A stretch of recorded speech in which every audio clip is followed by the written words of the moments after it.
If you look at the original Xbox games, the graphics sucked. And then if you looked at the late stage Xbox games, the graphics were like orders of magnitude better, but it was the same hardware. How did that happen? It's because the software got better. And so this is the software of Ethereum layer, improving what we can do with the hardware layer of Ethereum. Hey Bankless Nation, we've got a new show format for you. This one's short, punchy. It's a deep dive into a crypto rabbit hole that David and myself are exploring. These are our takes. Take them or leave them, 25 minutes max. It's gonna be our punchiest episode ever, right David? God, it's pretty ambitious to say we're gonna do this in 25 minutes or less. It would be a first. Each of these episodes will focus on one specific theme. On today's episode, we're talking about an article that David published recently in the Bankless newsletter. It's called A Hitchhiker's Guide to Riding an MEV Bot. David, why'd you write this article? Why is this topic important? Yeah, because every once in a while we go down, collectively, the crypto world goes down the crypto rabbit hole, which we're all carving out, and then we find something new. We find something while we're digging in the crypto rabbit hole. And what we have found recently is this, what the world of the MEV industry of crypto is calling intents. Intents as in, I intend to do something. And the idea here is that this brand new fertile field that we've just unlocked could be real big. And the why this is such a big deal and why I wrote a whole entire article about this is that an intent, in theory, inverts the relationship that the average Joe swapper on Ethereum, the average on-chain swapper, has with the MEV vertical. Right now, there's an adversarial relationship with swappers and MEV. MEV wants to eat up the value of all the swappers, and the swappers wants that to not happen. And then with intents, we actually can make these people be on the same team and actually get them to collaborate and cooperate, which is part of the bull case of crypto, is learning how to align incentives. And so intents is a mechanism for swapping that aligns incentives between swappers and MEV. That's the big idea, and that is the thing that we have potentially discovered while we are going down the crypto rabbit hole. I completely agree. This rabbit hole goes deep, so we're going to begin exploring it in today's episode. But first, we disclose nothing big or specific in this episode. Both David and I hold Ether. Uniswap X is a subject of today's episode. Uniswap has previously been a sponsor on the Bankless podcast. This is my time to remind you that we are long-term investors. We're not journalists. We don't do paid content. There's a link to all Bankless disclosures in the show notes at all times. Before we begin, we also want to thank the sponsors that made this episode possible, including KRAKEN, our #1 recommended exchange for 2023. Extra thanks to KRAKEN, our preferred exchange for crypto in 2023. Whether you are dollar cost averaging into crypto to prepare for the bull market, or you're taking profits out of crypto, be sure to do it with KRAKEN. The newly designed KRAKEN Pro makes it super easy to do both your basic financial transactions while also taking your trading to the next level. KRAKEN Pro is truly the trading UX that you've always wanted. So if your bull market archetype is the trader class, you need KRAKEN Pro in your toolkit. But if your character class is more of a DeFi journeyman or woman, then MetaMask Portfolio is the tool for you. MetaMask Portfolio is your DeFi multi-chain battle station. Any asset on any Ethereum layer 2, MetaMask Portfolio will present it to you. So don't get caught forgetting assets or missing opportunities. Make sure you're prepared for the bull run by prepping your MetaMask Portfolio. Moving on from tools you need to playing fields to play on, the ARBITRUM layer 2 is one of the main arenas in which this bull market will be fought on. Whether your character class is a DeFi degen, Airdrop Hunter, or Yield Seeker, the ARBITRUM Coliseum is where a ton of the action is going to be. So whether you're on ARBITRUM 1 for DeFi and NFTs, or ARBITRUM Nova for Web3 gaming, or a new frontier on ARBITRUM using an ARBITRUM Orbit chain, there are so many opportunities to sink your teeth into. But as we know, the Ethereum rollup-centric roadmap produces all kinds of layer 2s, and MANTLE is one of the newest layer 2s on the scene, with some of the newest technology that Ethereum layer 2s has to offer in the year 2023. MANTLE is built using the OP stack, but uses EigenLayer's data availability solution instead of the expensive Ethereum layer 1, reducing gas fees by 80% compared to other layer 2s. With billions of dollars standing by from BitDAO to invest in MANTLE, make sure you stay ahead of the game by building and growing your on-chain footprint on MANTLE. Let's not forget about the ETH staking character class, and STADER makes it easy. Running a staking pool with STADER just requires 4 Ether for a deposit, letting you charge a fee to the remaining 28 Ether that uses your node to stake their ETH. increasing your yield by 35%. STADER's staked Ether token, ETHX, allows you to stake your Ether and use it in DeFi at the same time. For all you DeFi swappers out there, this one is for you. UNISWAP X has opened up a brand new landscape to play in, and it's the world of intents. This is where those who employ the swapping ability get to team up with the evil MEV Bot army, and they get to band together to discover the most efficient liquidity route through the Ethereum landscape. Gas-free swaps, MEV protection, and theoretically optimal pricing. When swappers and MEVers come together, new metas happen, and it's thanks to Uniswap X. So the next time you trade on Uniswap, consider clicking the Uniswap X button to get your MEV protection. And so, if we're truly entering a bull market phase in crypto, which we totally are, then tokens are going to start flying all over the place. So if you're an organization looking to grow with token incentives, then look no further than Toku. If you want to distribute tokens to your employees, team members, or for payroll, Toku can help you comply with labor laws, tax obligations, and reporting for whatever country you employ someone. Crypto is entering its regulated era, and Toku can help you achieve your token incentive award goals with compliance. So thank you to all the sponsors that support Bankless, and all the podcast editors, newsletter writers, and operations managers who make the Bankless organization the best that we can be. We truly appreciate your support, and for all the listeners out there who listen to the mountains of content that we churn out each week, especially this one right here. So let's go on to the show. A Hitchhiker's Guide to Writing an MEV Bot. Okay, David, what's the big idea here? So I use metaphors when I write. I think it's the best way to explain some of this stuff. And so I start this article with this metaphor of Ethereum as just one gigantic ocean of liquidity. If there's like one activity that we do on Ethereum, it's swapping tokens. Like Ethereum, if you want to be ultra reductive and kind of make a jab at Ethereum, you'll just call it like one gigantic DEX. Like that is what Ethereum is. It's just an exchange. It's a marketplace for marketplaces. So it's like a meta DEX. Like you can host many DEXs on Ethereum, but really Ethereum just is a place to swap tokens and assets. If you really want to dumb it down. The term ocean is kind of interesting too, because ocean implies some depth, right? You can have more shallow parts of the ocean. You can have deeper parts of the ocean. Yes, there's that. Yeah, and that relates to this term called liquidity, right? And we all know what liquidity is in crypto. It is just how deep market order books are on an exchange, or how much assets are in a Uniswap liquidity providing position. There's this like fundamental relationship that at a very deep level that water and liquidity and assets and markets all have with each other. And it's why we use the words liquidity. That's not a coincidence. It's because people way back when discovered that there's a relationship, a pattern between like actual water and the liquidity of market structures. And so this is why I call Ethereum a reservoir of liquidity. It holds a bunch of liquidity in Uniswap AMMs, in God forbid, Ether Delta once upon a time. 0x and actually the originator of off-chain order, 0x. And now we have Uniswap, right? Curve is another reservoir. So think of Curve as like a very big lake, or maybe a Curve is an ocean. Uniswap is also another ocean. We got Velodrome, which is a smaller, little tiny ocean on a layer 2. But really, with you summate everything, Ethereum is like, the earth with all of its oceans put together.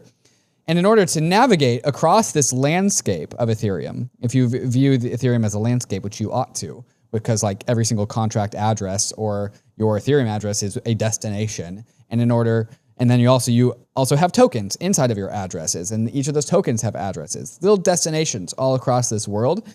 And we need sometimes to do our transacting, we need to go from place A to place B, from token contract address A to token contract address B. And this is what the activity of swapping is. You have USDC in one contract address, and you need to turn it into another token, or Ether, which is at a different contract address. So like, if we're putting this into metaphors, we actually need to travel across Ethereum's liquidity pools of liquidity. And we actually need to do something. We need to make a transaction to get that job done for us. And this is like starting to set the scene for like, what is this big meta structure of Ethereum? But we have these liquidity pools with different assets all over Ethereum, and then we have to go across these pools in order to get our jobs done. And that's kind of where I start off this article with this metaphor. Yeah, and you were using, so if you picture Ethereum as this ocean of liquidity, right? In the rest of this article, this kind of resonated with me. You use this metaphor of ships, and you say this at the beginning. As swappers on Ethereum, we're about to upgrade our ships. moving from gas-guzzling clunkers that blast through the swells to sleek yachts, that stealthily send you where you need to go without disturbing the waters. You've got this image here, and on the one side it says on-chain DEX trade, and this looks like some sort of, I don't know, standard ship that is, going through the ocean. It's a tugboat or something. There's a massive amount of wake. It is just both pushing in the front of it water. and the back of it. It's like a bulldozer going through the water, just like pushing the water around it, just leaving a massive wake. It's got this like messy pipe that's just burning oil at the back. It is just brute forcing its way through the water. Yeah. All right, and you're calling that the on-chain DEX trade, which is now. That's where we live. That's the current meta of things. Yeah, I use UNISWAP. That's an on-chain DEX trade. So you're saying that's like a big freaking tugboat. Yep. And then you've got this other side juxtaposed, as you say, off-chain signed order. And I have no idea what I'm looking at, but this looks like a stealth yacht. It's going through the ocean, but it's making very little waves. Very little movement, not much wake. And you're calling that the off-chain signed order. Looks like also that the scene is at night, so something stealthy is implied here as well. So why this metaphor? Why are you painting this picture? Yeah, so both of these images are actually made with Midjourney just to aesthetically please the viewers. Yeah, so I could tell the second one was. I didn't know the first one was. Yeah, the first one definitely was. Well, think about how big all those wakes are. I think the prompt was like metal heavy tugboat with massive wake or something like that. Okay. So actually, can you pull up another tab and type in C Shadow IX529? C Shadow. Yeah. Okay. C Shadow IX529. Yeah. Oh wow. Here it is. IX stands for. What's this thing? Okay. So now type in F117 Nighthawk. You can just do F117. F117 Nighthawk. Okay, F117. Mm-hmm. Yeah, so this is a stealth. This is a stealth fighter, famous stealth fighter, right? Developed by Lockheed Martin. They have all the ship. This is a plane. This is a jet. This is a stealth jet, one of the first stealth jets ever. And the angles on this ship are meant to absorb radar and also not leave a wake. And so they also were charged with building this Navy Sea Shadow ship, which is kind of the same version, but as a ship. And it's built in this way that is A, it absorbs radar so you can't see it, and B, also doesn't leave a wake. Because it's great if it doesn't show up on radar, but if you could just see the wake of this ship that it leaves behind, the white churny waters behind it in its path, then like all of your stealth technology goes to nothing if you just leave a wake. So it's also built in this way to cut through the water so that you can't detect it as it goes from point A to point B. And then on the other, and then that's supposed to be in contrast to like this tugboat, which is like, I don't give a F, just like get out of my way, liquidity, I'm pushing you aside and I'm brute forcing my way. And so these represent two different strategies for crossing Ethereum's waters. And now, remember, Ethereum doesn't have an army. And so you're allowed to do as much MEV as possible, which is why in the normal world, we have like armies and militaries to protect us. But in the Ethereum world, which doesn't have an army, and anything is fair game, we actually need to be more adversarial in how we choose to cross its liquidity oceans because there's no army to protect us. And so we all need to develop strategies that are protective of our payloads, which are our swaps. Ooh, these metaphors, these analogies are starting to stack up here. Okay, but so before we continue on that, we'll park this idea of two different ships, an on-chain DEX trade, messy, huge like wake. It's just pushing the water out of its way. Off-chain signed order, stealthy, sleek, cutting through water, below radar, undetectable. But what is an off-chain signed order? We know what an on-chain DEX trade is, okay? That's where you go to Uniswap, you make a swap, it's all on-chain, everyone could see it. What is an off-chain signed order, and what does that have to do with what we were talking about in the intro, this word intense? Yeah, so an off-chain signed order stands in contrast to an on-chain DEX trade. So an off-chain signed order, it's actually pretty similar to an on-chain DEX trade, except that you don't actually execute it as a transaction. And because of that property, you can construct your transaction differently than if you had on like Uniswap or SushiSwap or Curve or anything that's an on-chain DEX trade.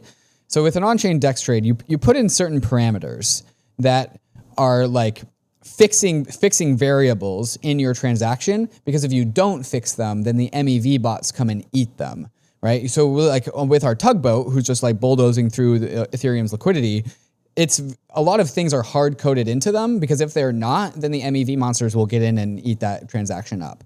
And so like, what am I talking about here? We have token A, want token B. We are setting like, hey, we're only accepting 3% slippage. And we're also going to go through this route. And so Uniswap actually as a product, and so does SushiSwap, and anything that has an order router. Think of that as like loading up your ship, your tugboat, your slow, heavy tugboat with like a predetermined path through Ethereum's liquidity pools to get from point A to point B.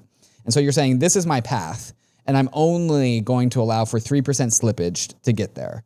We're hard coding all these parameters in order to make sure that like when we get across this path, the MEV monsters only ate like 3% of our transaction, or 2%, whatever we set our slippage to. But these are parameters that we're all encoding into our transaction to protect us. It's like adding panels to our ship, big metal panels to our ship. And it actually, every single parameter that we hard code is also an additional gas cost. And that's just what it takes for individuals to get across Ethereum if they are going to construct their own ship using an on-chain DEX trade. We need to get across somehow, so we got to build our own ship, and that's what Uniswap and any order router does when they help us make a transaction that is an on-chain DEX trade. We are basically custom building our own ships. An off-chain transaction is very, very, is like the inverse of this. And so all you're doing when you sign an off-chain intent, and off-chain just means that you're not actually going to execute this as a transaction. You are going to, with your private keys, sign a transaction, but not broadcast the transaction with an intent. So no gas. No gas. You just a signed transaction. Yeah. So like you can take an Ethereum transaction that you would broadcast to the mempool, and then you can just sign it and not broadcast it to the mempool. And that becomes an off-chain signed order. So like an off-chain signed order is like a precursor to a transaction that's on-chain, but it does not become a transaction on-chain by you. And so what do you do with this off-chain signed order is that you just state your intent. I have 2,000 USDC on the Ethereum layer 1. I would like 1 Ether on the Ethereum layer 1. Or I actually would like 1 Ether on Optimism or Arbitrum or zkSync or whatever. You just sign what you want and your minimum amount of desired tokens on the other side. And so you're saying, I've got 2,000 USDC and I will accept no less than 1 Ether. And anybody who can service this is free to take this transaction and execute it. So that's why we call these intents, right? It's an intent. So I intend to provide 2,000 USDC in exchange for 1 Ether. And you kind of broadcast that. You're not broadcasting that on chain. You're broadcasting this to all of the MEV bots. You're broadcasting it to the MEV stack, which is usually the thing that you're trying to hide from. But instead, you just actually tell them what you want. And that is the big unlock. Who's in the MEV stack? What is this swarm? All the monsters. So you have MEV arbitragers, like liquidity pool balancers, sandwich attackers. You've got like just DEX arbitragers. So if 2 different pools on Uniswap and SushiSwap are unbalanced, then they'll reorder it. The entire spectrum of possible arbitrage opportunities are encoded into MEV bots on Ethereum, around Ethereum. They're like this swarm of things around Ethereum that make sure that everything inside of Ethereum is maximally efficient. So like when you say like, what is it? It's like, it's everything that is relevant to markets. It's the hive. It's whoever can make a profit, yes. Whether these are like market makers or bots or some combination. It's anyone who is willing to make a profit on this exchange here. Right, and part of this stack is it's probably becoming very, very verticalized. So market makers and MEV bots are probably collapsing into the same vertical, for example. So this just turns into a vertical of like the efficiency checkers of Ethereum market. So like if anything is disturbed in Ethereum, then they will rebalance it. And this is why we go back to this metaphor of liquidity and disturbing, here's a word, dislocating pools. Dislocating Ethereum's pools or liquidity is like when you take 2,000 USDC out of the Uniswap pool and you put it into the Uniswap Ether pool. Like you take water, scoop it up out of one pool and you dump it in another pool because you just made a trade. Well, all of a sudden you've dislocated Ethereum's pools. And that is like signals to the MEV bots like, ooh, chaos, disturbances. I need to go consume that chaos and rebalance the pools because that's what arbitrage is. So this is why the tugboat that's like blasting its way through the waters of Ethereum, because it's just a super inefficient ship, it like attracts every single MEV bot under the sun because it's creating imbalances in its wake. That's why you don't want to leave a wake, because you attract MEV bots. And so all of these custom built ships that we're making when we make a transaction on Uniswap or SushiSwap, we're making like a one-time ship to get us from point A to point B. And it's like super messy and heavy and laden and gas inefficient because we have to layer on all these MEV protection mechanisms or else we'll get eaten. And so this is what MEV bots do. They rebalance dislocated pools. And this is why there's this antagonistic relationship between on-chain DEX trades and MEV bots, because MEV bots abhor chaos. They want to absorb that chaos and turn it back into order. And that order is an efficient market. This is kind of cool. Going back to that example, if you have 2,000 USDC and you want 1 Ether for that. So say you broadcast your intent to this bot network that you're saying to buy 1 ETH on Optimism using 2,000 USDC. You start your offer at 2,010 USDC and ratchet the order increments downward to 2,000 USDC. With this, 1 million ships appear to inspect your offer, all in a standoff with each other. The order begins at 2,010 USDC, but that's ludicrous. ETH isn't worth a tenth of a penny, more than 2003.75. Where? In some other market that's trading. I'm just making these numbers in this scenario, yeah. Of course. And this process goes down until some bot finds the price point at which it wants to fulfill this order, and then suddenly, pop, out of the swarm, a single ship emerges, darts forward, grabs the payload, and stuffs it inside of it and zips off to the horizon to fulfill the job. What was the execution price? In these made-up numbers examples, 2004.31 cents. All the MEV bots update their price model for ETH, and now we have the market price of ETH. It's $2,004.31. So I'm glad that this like little scenario that I made up made sense to you, because I actually effed up and got the numbers wrong. It should actually go up, not down. And so I should have said, like, we start the price at $1,990 and then it increments upwards until a bot actually fulfills that. But like the idea is that you actually get the idea. So like here's the idea. This is the Dutch auction. This is the part that Uniswap X has brought to the intense landscape, is this idea of a Dutch auction. So what is a Dutch auction? It's like you start selling something and you start really high traditionally. So like saying you're selling a widget for 10,000 units, and then you start incrementing down like 10,000 units, 9,000 units, 8,000 units until someone buys it. And the person that wants it the most, is going to pay the highest price, is going to buy it first. And that's what the elegance of a Dutch auction. So this is what we're doing. This is what Uniswap X is doing with its off-chain signed orders. And so it creates an off-chain signed order that is also imbued with a Dutch auction in it. And so swappers want the best price, and using a Dutch auction, we can naturally find the MEV bot that is the best, most suited MEV bot for that one particular job, that is better than all the other MEV bots for that one particular job to fulfill your order at the best possible price. And the mechanism that allows for this is by not actually hard coding and entering this on chain, but allowing this to be just broadcasted across the landscape of MEV bots and saying, hey, I have this desire for this thing to happen. I will pay the minimum amount necessary according to the most efficient MEV bot that can execute this order to get this job done. And so you invert the relationship between MEV trying to eat you and MEV being a service provider for you. You've got this analogy of like Polytrades from Dune riding the sandworm here, and you say, instead of fighting MEV bot monsters, we ride them. It's basically what you're doing is you're using all of these sandworms essentially, and you're using them for your own purposes. When normally they just want to kind of eat you and steal your lunch. Instead, you're kind of harnessing the power of these things to give you the best price on a trade. And that's all Uniswap X is, essentially. Right. So what are the implications of this, David? Like, how does this change the landscape? It seems like now we can start to fulfill these types of orders off-chain. Does that have an impact on how much liquidity is actually on chain? Does that create kind of a stealth, non mempool style transaction market? Like, is this good? Is it bad? What are the implications of scaling, right? How many transactions per second can this thing support? Have you given any thought to these things? There's a number of like second, third order consequences.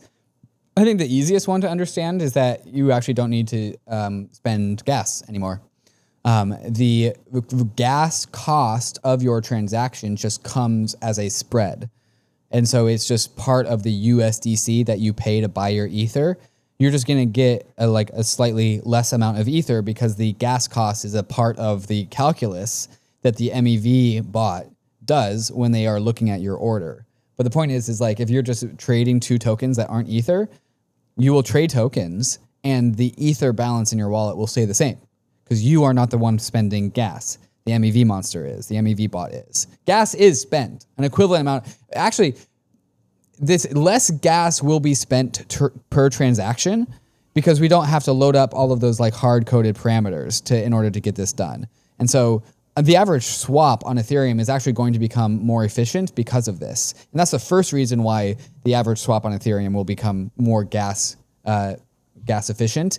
The second one is that part of the competition for MEV bots is to actually aggregate intents. And so say you intend to buy one Ether for 2,000 USDC and someone else intends to sell one Ether also for 2,000 USDC.